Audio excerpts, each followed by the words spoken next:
জীৱনটো এনে এক অভিজ্ঞতা য'ত আমি বহু প্ৰত্যাহ্বানৰ সন্মুখীন হ'বলগীয়া হয়। কিন্তু আমি বুজা উচিত যে জীৱনত আমি কেৱল প্ৰত্যাহ্বানেই নাপাওঁ, নতুন উৎসাহ, নতুন সুখ আৰু সংগ্ৰামেৰে ভৰা অসুবিধাও পাওঁ। জীৱনৰ এই সংগ্ৰামবোৰৰ সৈতে মোকাবিলা কৰিবলৈ আমি আত্মবিশ্বাসৰ সমৰ্থন ল'ব লাগিব। আমি বুজিব লাগিব যে আমি সকলো কৰিব পাৰোঁ, মাত্ৰ আমাৰ ভিতৰৰ শক্তিক চিনি পোৱাটো প্ৰয়োজন। আগবাঢ়ি যাবলৈ আমি বিশ্বাস কৰিব লাগিব যে জীৱনত সকলো সম্ভৱ।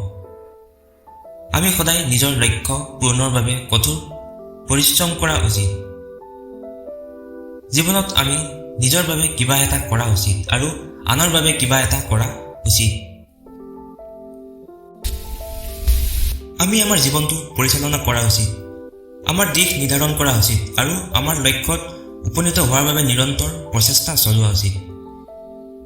জীৱনত সফল হ'বলৈ হ'লে আমি অহৰহ নিজৰ উন্নতি কৰি থাকিব লাগিব।